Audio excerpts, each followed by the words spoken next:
Artlist.io. Get down in the car, one time give it all, bust it open hard, let me see you drop. Get down in the car, one time give it all, bust it open hard, let me see you drop. Music licensing reimagined. I fucked up this hustle, yeah, we hustle, but the oh my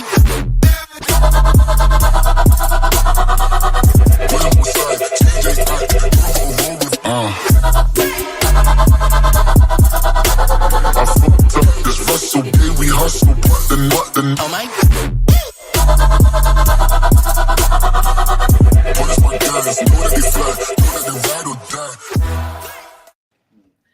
Hey, good morning. This is Jared and Nate from eCarrierCheck. I'm super jacked to be here. It's been just an incredible week as we kind of wrap up our beta testing and things like that. We have an incredible guest on with Charles. We're talking mastering sales, and we're going to dominate today. I'm super jacked about it. But Nate, tell me about your week, man. Who'd you help? What'd you learn? Just give me a breakdown. Just patience. I feel like patience is the one thing I try to, just keep in mind, and just learn to have patience with people, with technology. Struggled with some technology this morning, but yeah, we're here just to learn and grow. But it's been a great week. Honestly, my phone doesn't really stop ringing. People are constantly, especially I'm glad we're talking to Charles today, but, talking about sales. They're trying to find shippers. What do I do? How do I do it? Where do I go? So really excited for today's show. Yeah, absolutely. It's so interesting. Our YouTube channel has really become a educational platform. We're really trying to help people and understand process, and that's why we brought the man on. Charles, welcome to the show, man. It's good to see you. Hey guys, I'm happy to be here. Last day of the month, we're excited. Give us a rundown, Charles. Yeah, give me your background, man. What's going on in your world? How long you been doing this? I just want to hear kind of your story. Yeah, I've been in sales my whole life. I think I had an uncle at a family reunion one time be like, "You need to go into sales." So ever since then, that's been my path. But I've been in logistics sales probably 10, 11 years now. I have worked for the big boys and started and actually worked for a trucking company and started their 3PL brokerage division from the ground up too. So I've kind of seen both sides of the coin and cut my teeth in both ways. So it's good to have that kind of experience. It really is. I came from an asset-based carrier as well, and man, you just learn things that you wouldn't have learned when you were as a freight brokerage. I feel like asset-based carriers are a little more in the box. They're selling what they can do, and they're focused on what they can do. But I tell you what, something that I found, and I'd be interested to hear from you. I found more freedoms going into the logistics space, more brokerage space. I was like, whoa, I can use everybody. I can do anything. Yeah, and I think that and you kind of, as a broker, you kind of, and I'm kind of pigeonhole some, some folks in on this, but as a broker, you kind of look as carriers as more like your employees instead of your partners, and when you get to be inside of it and see, the issues that they deal with directly and the insurance problems that they have too, and the issues they have with brokers or, or their dispatchers and stuff like that, then you kind of gain a compassion and a more of a partnership and a respect for how they, that, for what they do. And we couldn't do what we do if they didn't do as well what they do. So you get flips, right? So you get flip side of that coin. And so it makes you, it gets you more well-rounded as a logistics person, right? So I love that. Yeah. I love that. Because you're a director of sales, last week I had one of the better questions I've had asked to me, and he was talking about, hey, I've grown enough where I'm about to hire my first salesman. And first off, I'm super jacked. This guy's been with eCarrierCheck since we started. Just a big fan of our platform, has grown because of our platform. And he's asking me questions that I'm hoping you can answer for him today. And he says, what are the qualities I'm looking into hiring a sales guy? Do they have to be from the industry? Do they not? how should I vet these people? And I'm curious. I'd love to hear from your standpoint. You've hired a lot of sales reps in your life. Give me a rundown. What are the qualities you're looking for in people?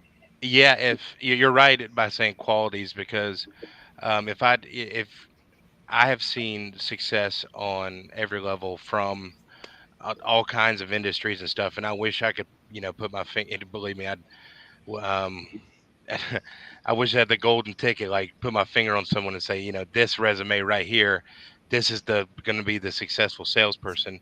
But you're right, we don't necessarily look for people inside the industry or outside of it. Um, and frankly, sometimes if you're looking for people inside the industry, the biggest thing while you're interviewing and stuff is seeing, kind of why they're not in the industry or why they have left, right? Or trying to weed through and see if they have any bad habits that won't align with your own culture, whether as being able to shape someone's view of logistics sales in the way you want. So it's kind of 50-50. I don't have um, like I said, golden ticket on that. But the biggest thing we look for is uh, drive, right? And passion, and the ability to handle chaos. Like if you talk to someone who needs to be super organized in what we do, they may go crazy. But if you talk to someone who is not organized at all, they also, would never cut it, right? It's you kind of have to be able to direct the chaos in one direction and stay as organized as you can in one direction, and follow up and do what you say you're going to do and that kind of stuff. So we're looking for people who can do that, right? Multitask and handle that in a timely manner, and most of all, uh, get after it, right? Yeah. And have a passion for just hard work. I got to tell you this, Charles, because this was kind of comical. So one of the guys, I don't know if he's on or not, but I grew up with this guy, and we were doing, this was probably 10 years ago when I was doing, we were hiring LTL sales guys, right? And I said, you know what? Let's take this guy downstairs. We'll take him in our conference room, because we had a kind of a couple different layer of level. And this guy's never been in trucking at all. And I go, we're going to make a cold call right now. And I had a back in the day, this is before like technology. So I had a yellow pages. I literally had the yellow pages.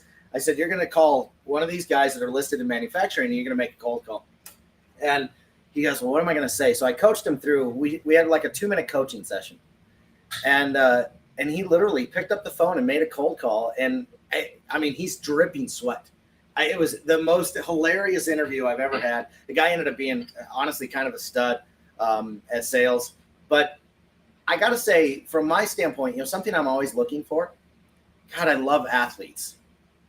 I don't know about you. Tell me your thoughts on athletes. So I mean, that does um, speaks to me, because I was a college athlete. I played football in college, not a big school, Division II, and probably you're probably looking for more like the Division II athlete, because kind of the unsung hero is still got to take all the crap, you know what I mean, but still got to push through. So you're right, because we know that there is tons and tons of work that goes into that before you get that close, before you get your first commission check on, for however your commission structure. We know there's so much that goes in before it.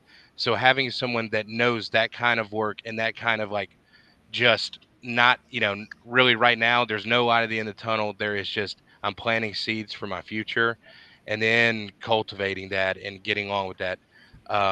That is, it really is what we're looking for. Not, it doesn't disqualify someone, of course, but you're exactly right. Kind of like that, and like with servers, some people Yeah. they can take a lot of, again, a lot of crap, and can guide the chaos in one direction so that someone's happy at the end of the day. That kind of mentality is really, what we look for. Yeah, I love that. That's honestly, that's like everything right there.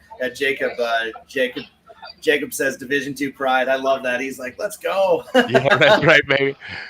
You never heard of me, but I still did all the practices, man. And, like, right? So That's anyway. so good. If anyone's watching today, thank you for being on. If you have questions for Charles, this guy is truly the man when it comes to sales and process. Ask Charles if you remember Thad and Robert at Swan from back in the day. So I've been at Swan for 3 years now. So I couldn't speak to '02 to '08. I Mm. believe in some of Robert. And I believe I've heard of that too from our headquarters folks, Texas folks. But I can't say that I would be able to tell you much about them. So Yeah, that's sorry. fair. That's Yep. true. No, you're good. You're good, man. So let's talk about the process of sales. It can be a little intimidating. Obviously, we're hiring the right people to be able to pick up the phone. But where does somebody start when it comes to just they're out of the gate, they're 6 months in, you've had a lot of new guys. What seems to be the magic sauce to get people in 6 months running as a freight broker?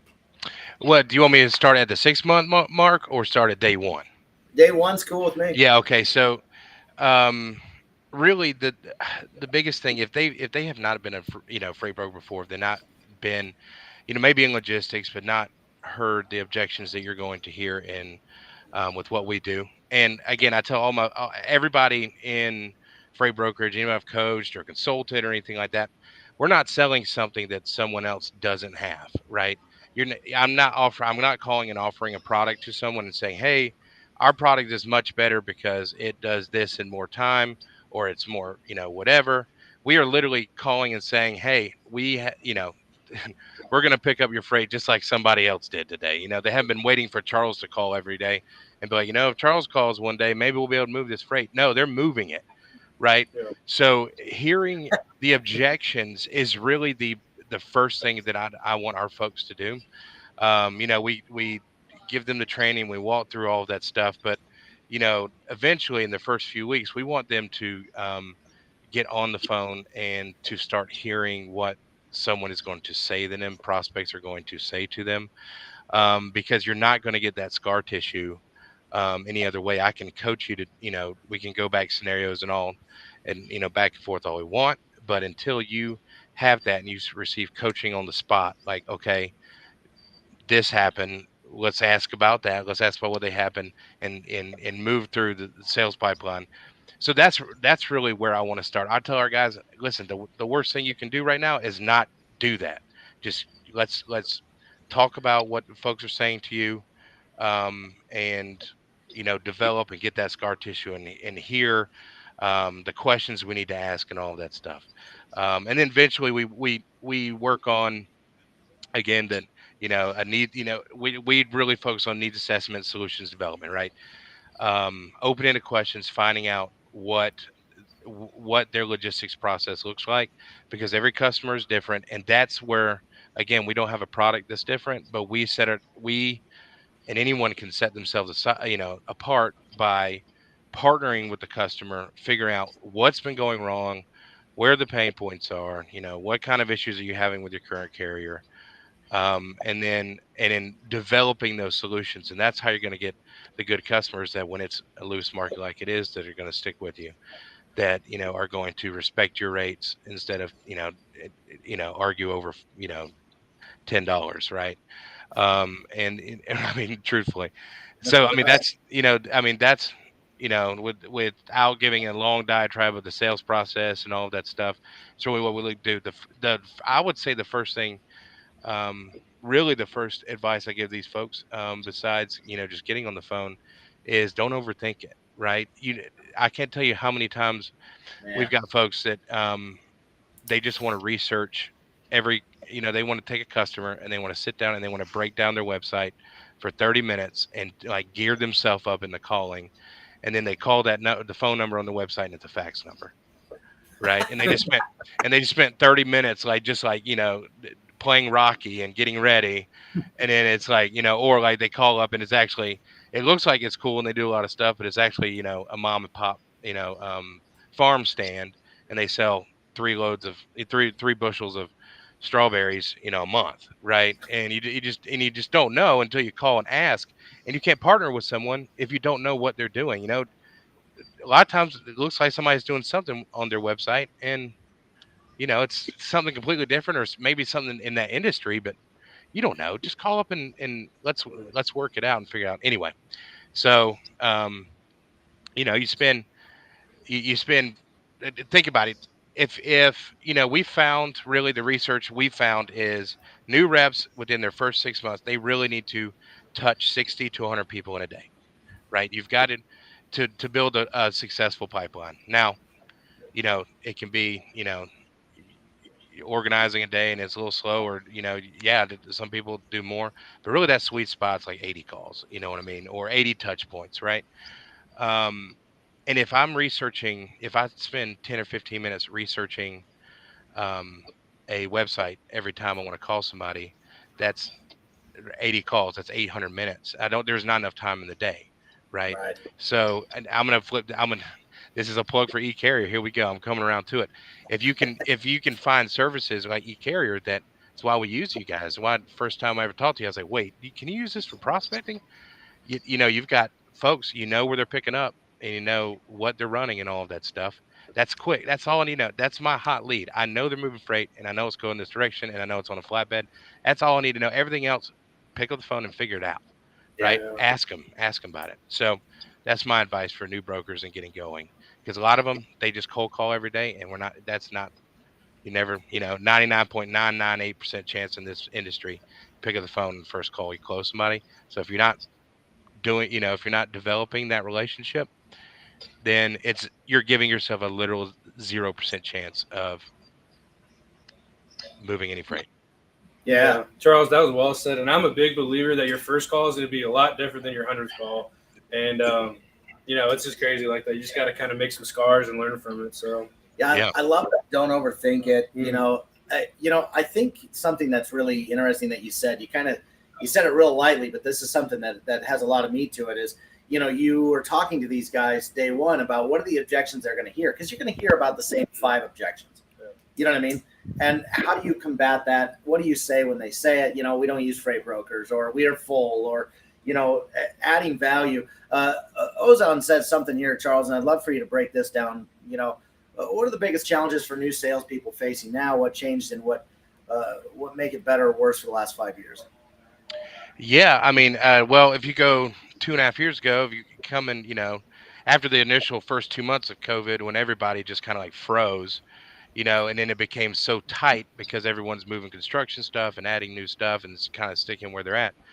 The kind of prospecting you would do is, hey, I can find you a truck, and they were like, thank God we haven't been able to see a flatbed, and since Moby Dick was a minnow, right? We hadn't so that it was a different kind of prospecting. Now it is integral to teach sales folks that just because they say, they're going to have more, inherently you're going to have more carriers calling, more carriers that you already work with begging for more freight, and you're going to have more 3PL providers calling all these companies. Now it's more important than ever to do what I was talking about, which is develop what is really going on with them, right?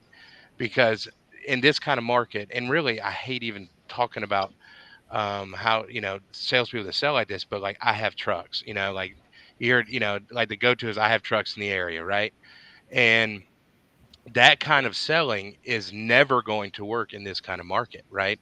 It is what's going, I need to specifically identify what is going on and how I can help your industry, or your company. I mean, the fact is, a long time ago, let's say 10 years ago, I had a customer that they dealt with. Their billing and their invoicing was, they had just done a green initiative, and they didn't want any paper invoices, right? And their current carriers kept sending them invoices in the mail, and it was driving them crazy. And every time they tell them, they say, okay, we won't, but then the billing department be like, no, we always send out paper invoice. And it was driving, and that was their pain point. Like, something that I would, I'd be like, oh, usually you call them and say, oh, we're on time and all that stuff. They didn't care about any of that. If you didn't ask and say, what is the real issue going on with you guys? And they're like, well, we just hate getting these daggum paper invoices, right? And so, I called up our billing department. I said, I don't care if you guys send them to my house. Don't send these people paper invoices. And that's how we were able to close it. So, Azana, going back to your thing, is I would say what has changed is really the relationship and partnership is Mm, is paramount more than ever right now, because if you don't have a strong relationship right now and that partnership, right, it's going to be everyone is listening to everything else, and anybody right now is going to be trying to come in and undercut everybody, right, because mm, it's the market's getting looser. So unless you have a customer that knows that you are, catering to exactly what they need, right, and you are a big part of their logistics process, you're going to be thrown away and just gone for, the guys who can do it for 50 dollars less, right? I mean, we're seeing, higher margins than ever. And I know that sounds crazy right now, but it's because we are partnering with our, I'd say higher margins than ever, more like normal margins, right? Because um, our, our folks, our customers, we we do this, and we repeat the sales cycle. We talk to them about this stuff, and that's what our reps are taught, right? So, yeah, that's huge. You're talking about adding value to people, rather than just being a transactional. And I gotta say, Charles, that it's just, it may take a longer process to get where you're going with adding value, but boy, that relationship adds margin percentage. That relationship goes longer. I, Obviously, some of the guys that are, just getting their teeth cut, they're in a transactional mindset. How do you train to go from that transactional mindset to really, asking the right questions? How do you train those questions? it's tough because I tell you, inherently in all of us, we're conditioned to be like cheaper is better, right? So any kind of it really across the board in all of sales industry, but and especially in ours, they feel like, well, Charles, if I could just tell this guy this, I'd get the load. And my response is, yeah, if I could sell, $50,000 Teslas, I could sell 1,000 of them a month for 30,000, right? That's not going to make anybody any money, and it's not going to be sustainable, and it's not going to keep the lights on, right? So it is. You're right. There is a little bit of a longer sales process, but I think when they come in, and it again, it's us. It's our branch sales leaders, our sales managers. You know, talking to these guys like, okay, that's fine, but it goes directly along with along with closing and getting a first load with somebody. Mm, Now there may be times where you actually cost money, you hit the lucky spot, and they are dying on a load, and you run it, and do whatever.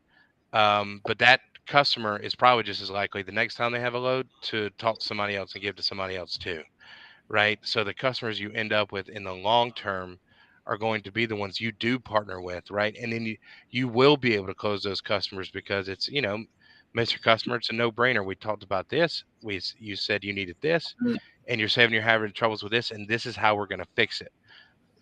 Why haven't we moved a load, right? And then, um, and that's what they're taught. And if you want to know the truth, eventually what happens is these guys, they think they need to be the chief guy, and then they see everybody else around them um, doing it a little bit better, and they say, well, I probably need to ask for a little bit more money on these because I'm not making any money, right? And and again, that then develops their service level, right, and their questions, and they deserve it because they give great service, and customers are like, hey, that's what I pay for, right? So, Oh, with sales, obviously, picking up the phone is the number one way to go.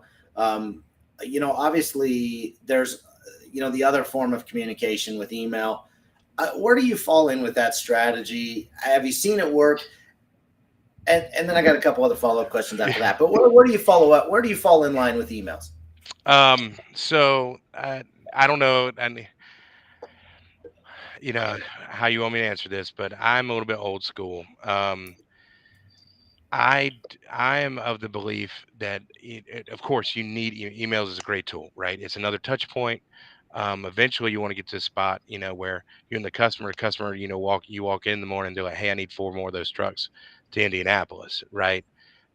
That's how the tool I need. But it it is much more efficient and much, I guess, easier may not be the quite right word, but it's much more efficient to try to close someone over the phone, right? Yeah. Because what happens is, and what we see all day, and this is a coaching point that I sent out an email about this yesterday. That's 8 paragraphs long, so I could talk about this one all day. But that's why I was like live. I was like, oh man, if Chase is watching this somewhere, he's like, oh, here we go.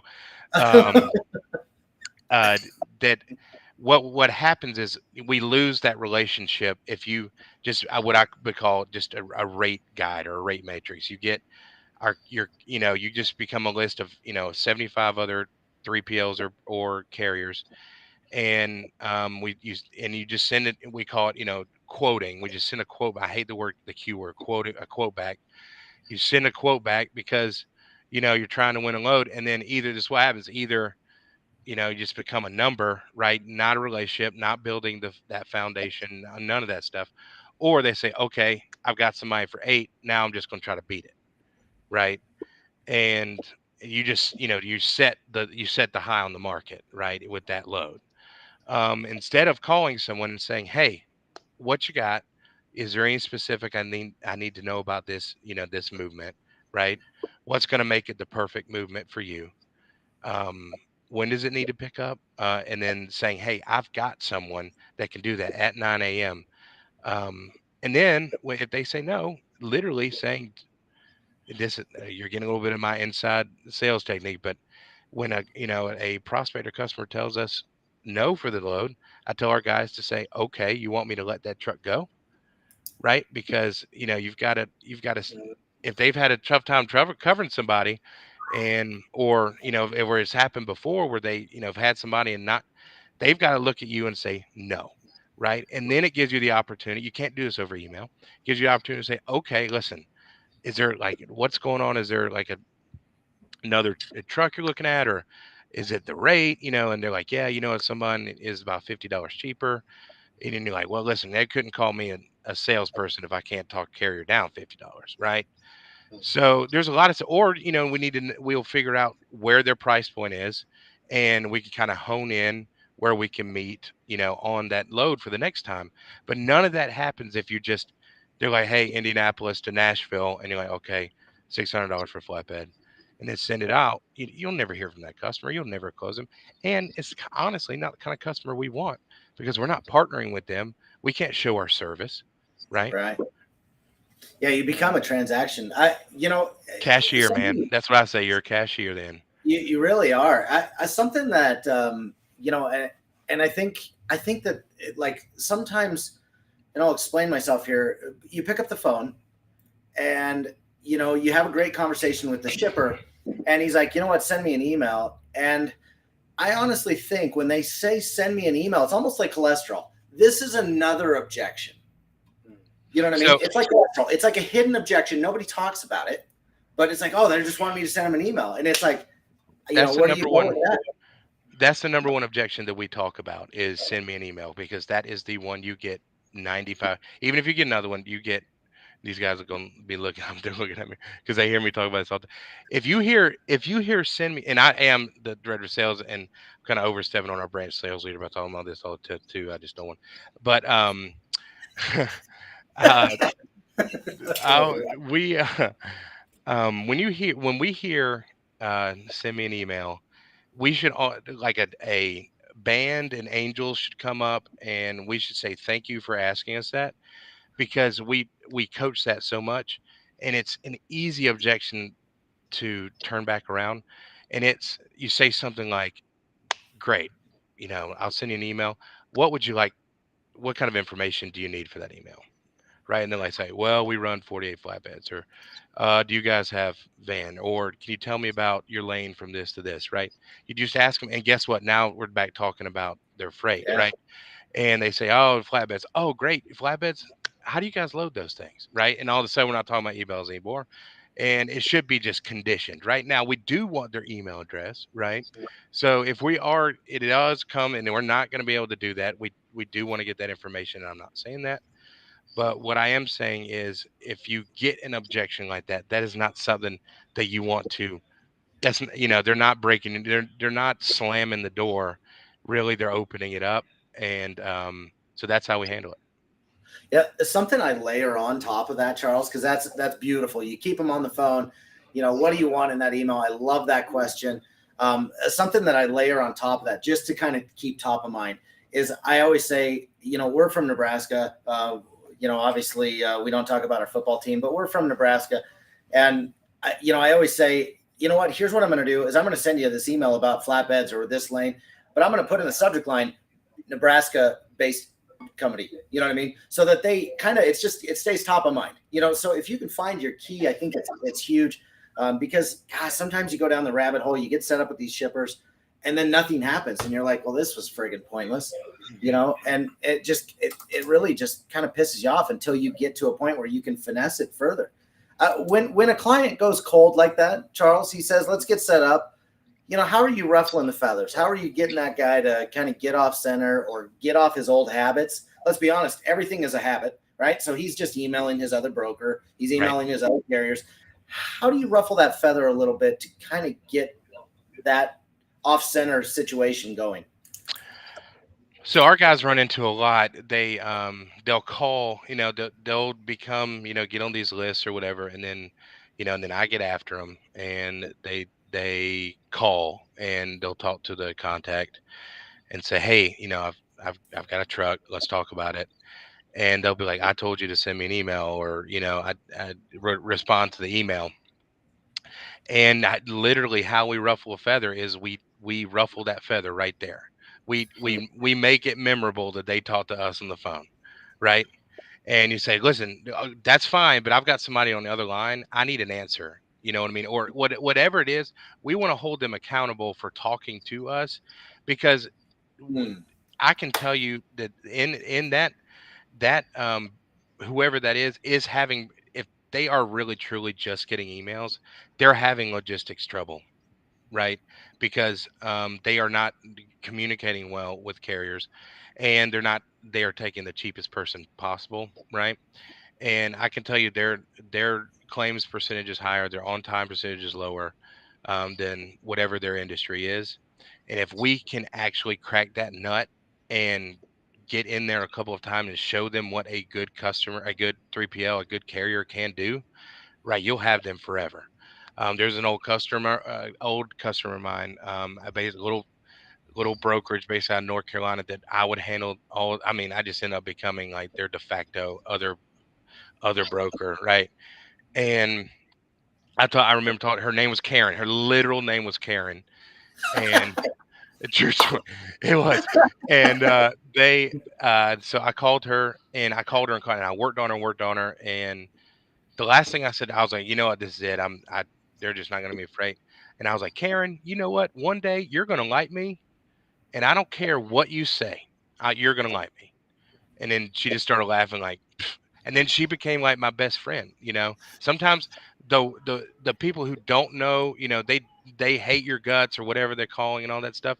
If you can crack that nut and really show them, you know, what's going on, like this is, we need to partner together. You've got a customer for life, and that they're not going to trust anybody else anymore, right? So that's Yeah. the kind of what we're looking for.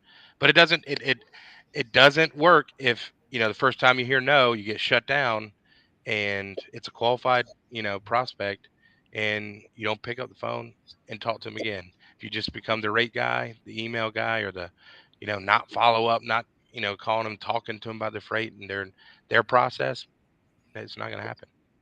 Oh man, I love that. There's so much. I love the meat on there. Obviously, we've got some people on today. If any questions for Charles, please drop them in the comments. We'd love to keep him going. Charles, I'm kind of curious from a management standpoint. There's multiple ways to run a brokerage. There's the cradle to grave. There's sales and ops. What seems to be, you've seen from the bigger boys to where you're at right now, which is kind of a higher level, brokerage. What seems to be the best sauce for the shake there? My personal, and this is how I've structured things here, is kind of a hybrid form of cradle to grave and operations, having carrier folks. We don't, like you got,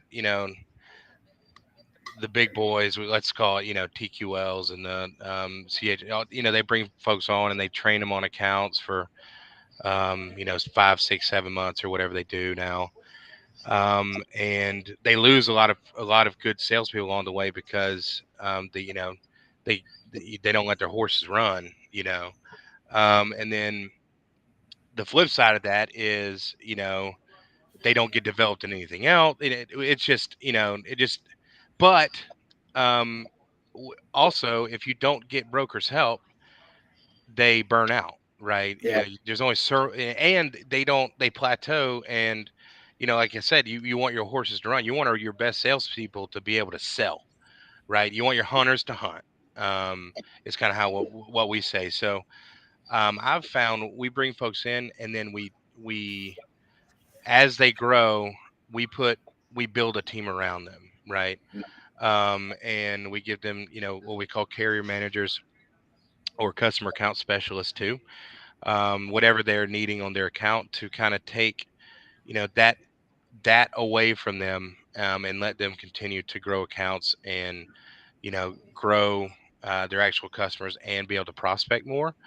And they partner with those folks, like they're account managers, and then they become senior account managers for those teams, so they are the managers of those teams, so they get responsibility, for these folks as they're brought on. But it's not like one day these folks are now going to leave. They are assigned to that account and help them grow.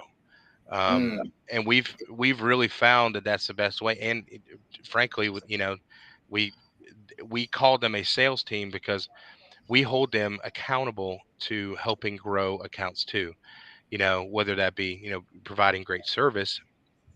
But also, we're doing all these trainings right now in our organization about keeping your head on a swivel, is what I say. Our support folks, carrier account, get, talking to the carriers, you know, um, talking to shippers and receivers, because those are the folks on big accounts that do it, not the sales guys. Sales guys most talk to customers and meeting with new prospects, right? And talking to them about, who'd you deliver to last, what, for the, shippers and receivers, is who else is, could this benefit from? Are you guys delivering anywhere where there's trouble? Right? Keeping their head on swivel, because the more freight you do, more freight you rub up against, right? And so when you're rubbing up against more freight, that's opportunity to grow your account. So what we see is when we get people extra help covering freight, doing, great service folks, people who really support account and help grow these accounts, they start to skip with their, opportunity to, grow their customer accounts, right? Because, their bandwidth is increased tenfold. Yeah. Absolutely. I love that. I think, is there a revenue level that you hit in order to make that decision where you just go, boom, where do I turn? So there is a general, level we have to look at, but it is coupled with a load, level, because, so, as some, like, for instance, um, if you're moving, huge concrete pipes that are 150,000 pounds and 18 feet wide, and you've got, and these loads cost $40,000 to move, however far, um, then inherently you're going to bring in more revenue on that load because it's a much higher load. So even if whatever margin you're making is just going to be more, right? So if you're moving 4 of those loads a month, um, you probably don't need as much help as, on the flip side, someone who moves, you know, uh, van runs, 100 miles, but they do, you know, 250 of them a month, right? Mm, They probably need more help coordinating that, than the 3 or 4 oversized. So you have to take that, not so it's just not just revenue. It's more, it's more, um, loads. But we have marks where we do that, and it makes sense. And it doesn't allow because the biggest thing we want, is for our folks to feel like they're supported, that they can keep growing and be as successful as they want to be, and have the work life balance that you don't see a lot in our industry. Um, through that support, it is a big deal sometimes that they get burnt out and they're the only ones answering the phone and all of that stuff, because freight doesn't wait. Freight don't wait, right? And it's always moving. Um, so it's a big deal for us to have for them to have that support, right? Absolutely. Ozon here mentions, he says he's a freight agent. Doesn't look like he's with a brokerage yet. Um, he's trained and ready to dive into the industry. Where does somebody like that start? Is he just going to the big boys as an agent and signing up with them? Is he going to a mid-level brokerage? What's a good advice for Ozon to kind of start to grow his network? Um, I mean, you're right, Ozan. It's a great question because a lot of brokerages, a lot of 3PLs or the bigger ones, the knee-jerk reaction to a lot of agents is, watch out, because of all the MC stuff that's going on right now and all the double brokering. And I know, and Ozan, you even listening to that, I know that's not, I'm not, you know identifying you as that. But what I'm saying is, a lot of times, you're dealing with someone that may be even in a different country, that you try to talk to about what's going on, and they don't answer the email until 2 a.m. You know what I mean? I would say we have a few agents that we really trust and we work with a lot, that can handle a lot, because a lot of times they are even more suited for some stuff. The one I'm thinking of right now, it has a lot of oversized experience, and I met him at a conference, right? Hmm. And I met him face to face, and what I can tell you, that meeting him face to face makes me feel like I trust the guy a whole lot more, because he really, I've sat down, I've had a drink with the guy. It's not some guy that I will never meet, and I guess that's how I'd recommend it. I would say, go to a few brokerages, and start with folks like us who aren't necessarily like a little guy. But if you're trying to break into CH Robinson, I'm sure there's few more loops you have to go through before you move freight for CH, right? But with us, we're gonna check your MC and all of that, but we're a little bit more, mobile in that aspect, like, and we're going to make sure everything's on the up and up, and you meet our standards. But other than that, it's about the relationship and you providing what we need. I love it. I love it. Charles, you have gone hard today, man. Like, it's so much value today, so much meat on the bone after this show. And I love everything that you brought today. I mean, it's truly incredible. Thank you for being on. Yes. You really have you can tell you've got a different level of experience. You're at the upper echelon there. Thanks, guys. Yeah. Charles, any closing thoughts? Any other thoughts for the show? No, I mean, it's my email address is Charles at Swan Trans. If anybody wants to read, I'd love to network with anybody who's on. But really, I would say what we do. Um, I couldn't imagine. I've been in all kinds of other levels of sales, and I couldn't imagine not doing what we do, because it is always something. It's like air traffic control meets Wolf of Wall Street. You know what I mean? Like, it's like we've always got stuff going on, and the sales floor is always, kind of happening. So I respect everybody in this industry, from the carriers and what they're trying to do. Um, you know, even the TMS salespeople that reach out to me 45 times a day. I love those guys too. I get it. You know what I mean? So it's kind of like a brotherhood. So yeah, I think it's great. And for new folks getting started, it's a quadrillion dollar industry. So everybody get their piece, man. Because that's what we do. And if you're not getting your piece, because you're not a good enough salesman. You know what I mean? That's so good. We had a couple last second questions pop in here, Charles. One was confirming your actual email, is that swantransport.com, or is it just Yeah, it's just swantrans.com. trans? Yeah. Trans. Okay. Charles at Good. swantrans.com. Mike asked a real quick question. Well, we can keep this at a 30,000-foot level. Would you recommend prospecting directly at truck stops to get leads? I would not. I'll answer that quickly.